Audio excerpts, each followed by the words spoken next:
Assalamualaikum, apa kabar semuanya? Semoga baik-baik saja. Kembali lagi berjumpa dengan channel kesayangan kita bersama MR Samar Gaspol.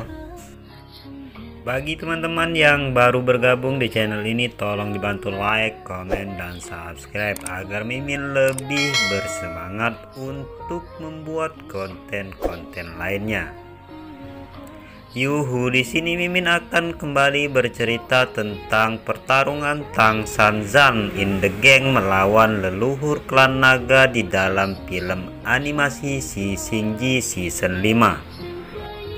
Perlu diingat bahwa video ini berisi spoiler, oleh karena itu bagi teman-teman yang tidak suka akan spoiler agar di skip aja, dan bagi yang suka gak ada salahnya lah ya, akan dibantu perkembangan channel Mimin ini. Oke, kita mulai saja ceritanya. Setelah Bailang berhasil membawa lari Xiaoyu, ternyata mereka bertemu dengan monster penghuni retakan bumi yang membuat mereka mau tidak mau harus ikut adu jotos demi mempertahankan hidup mereka. Kini pertarungan terlihat semakin sengit karena sekarang Tang Sanzan in the Gang dihadapkan dengan lawan yang sangat merepotkan dari kedua sisi.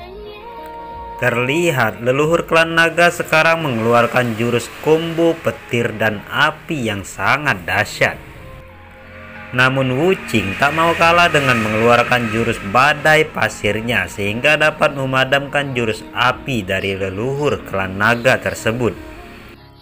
Melihat jurusnya dapat dihalau oleh Wuqing semakin membuat leluhur klan naga terlihat sangat marah dan kembali mengeluarkan jurus api dan petirnya. Kali ini titik fokus serangannya dirubah mengarah kepada Chu Patkai. Melihat tindakan lawannya, Tang Sanzan bergerak dengan cepat karena dia tahu bahwa Chu Patkai tidak akan sanggup menerima serangan api dari leluhur klan naga. Akan tetapi sebelum Tang Sanzan sempat memberikan pukulan andalannya, dia diserang oleh petir yang melindungi tubuh leluhur klan naga. Hal itu membuat dia kerepotan untuk mencapai leluhur klan naga. Untungnya di saat-saat krusial Ao Sui datang dengan sosok naganya yang berperan sebagai perisai dari sang gurunya Tang San, sehingga membuat leluhur klan naga terkena pukulan salam binjai dari guru Tang Sanzan. Melihat Tang San yang dapat menjatuhkan leluhur klan naga, semua muridnya berteriak kegirangan. Belum sempat kebahagiaan mereka hilang, hal mengejutkan terjadi. Tiba-tiba Ao Sui berteriak kesakitan. Setelah semua melihatnya, ternyata tangan kiri Ao Sui telah menjadi es dan hancur. Ternyata saat ini Ao Sui terkena jurus es dari leluhur klan naga yang telah berdiri kembali tanpa disadari oleh Tang San in the Gang. Melihat Ao Sui yang masih kesakitan karena lukanya, Tang San segera datang menghampirinya dan menyuruh Wuqing dan Chu Patkai untuk menahan leluhur klan naga, sementara dia berupaya menyelamatkan hidup Ao Sui yang sedang diambang kematian karena digerogoti oleh jurus es leluhur klan naga. Namun ternyata Chu Patkai dan Wuqing tidak dapat berbuat banyak karena leluhur klan naga terlalu kuat bagi mereka. Dalam sekejap mereka berdua dapat ditumbangkan dan kini leluhur klan naga bersiap menyerang Tang San yang sedang berupaya menyelamatkan hidup Ao Sui.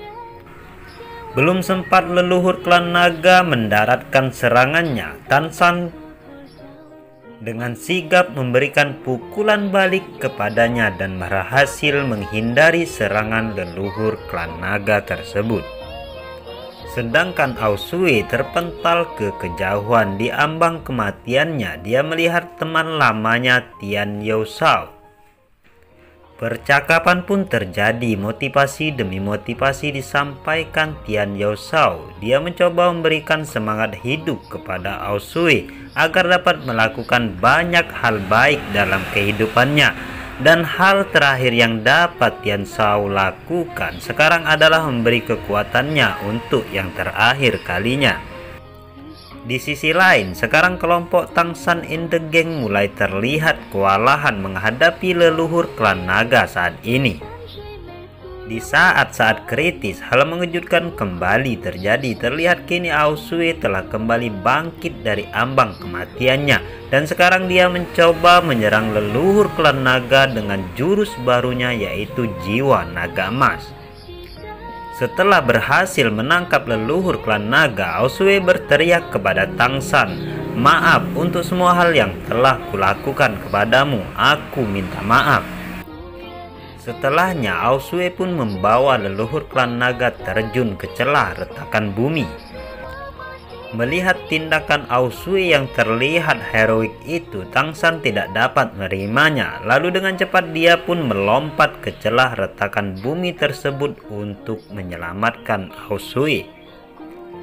Mengetahui gurunya yang melompat ke jurang, Wuqing dan Chu Patkai pun terlihat panik. Mereka pun ikut melompat ke sana demi menyelamatkan gurunya, namun ia sudah terlambat. Mereka tidak dapat lagi meraih tangan Tang Sanzang, dan beruntung Chu Patkai dapat menyelamatkan hidup mereka berdua dengan menggunakan tombak cekernya sebagai penyangga tubuh mereka. Di atas jurang, Bai Lang dan Xiao Yu yang sedang terlihat panik akan kejadian itu kembali diserang oleh monster retakan bumi. Hal itu membuat mereka sangat kerepotan dan mau tidak mau harus mengabaikan gurunya dulu dan melakukan perlawanan terhadap monster tersebut. Tak lama setelahnya, Chu Patkai dan Wuqing berhasil naik dari jurang dan membantu Bai Lang dan Xiao Yu menghadapi monster dan berhasil melarikan diri dari kejarannya. Sekarang scene berpindah ke tempat Gautama berada. Terlihat saat ini Gautama sedang duduk bermeditasi di sebuah ruangan yang mirip dengan sebuah penjara. Ternyata dia mempunyai firasat buruk tentang Tan Sanzang, karena seperti yang kita ketahui bahwa sebelumnya Gautama sempat memberikan salah satu dari tasbihnya, sehingga dia dapat merasakan keadaan Tang San. Namun kini yang dia rasakan adalah hal aneh, yaitu tiba-tiba seakan dia kehilangan kontak dengan Tang San. Hal inilah yang membuat dia cemas akan keadaan Tang San. Di tengah lamunannya, dia dikejutkan oleh seorang pelayan dari kerajaan Asura yang sedang mengantarkan sarapan kepadanya. Setelah meletakkan sarapan Gautama, pelayan itu berniat ingin segera keluar dari sana, namun Gautama menahannya. "Aku sudah melihatmu sejak di sidang pengadilan. Kau adalah anak yang selalu berada di samping Huji. Siapa sebenarnya dirimu?" tanya Gautama. "Aku adalah putra Raja Suma," jawab orang tersebut. "Jadi begitu, pantas saja," jawab Gautama. "Pantas saja kenapa?" tanya pelayan itu. "Aura kuatmu itu sama dengan ayahmu," jawab Gautama. "Kau sudah merawatku selama ini. Siapa yang menyuruhmu ke sini?" tanya Gautama. "Aku disuruh oleh sang Raja Asura. Dia bilang aku akan mendapat manfaat jika dekat denganmu," jawab pelayan itu.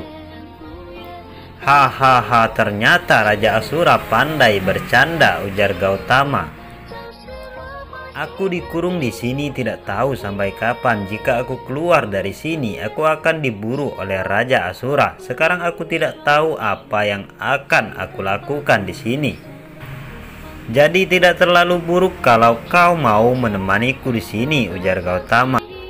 "Dia pasti punya alasan sendiri menginginkanmu dekat denganku. Katakan padaku, apakah kau sedang dalam keadaan galau?" ujar Gautama kembali.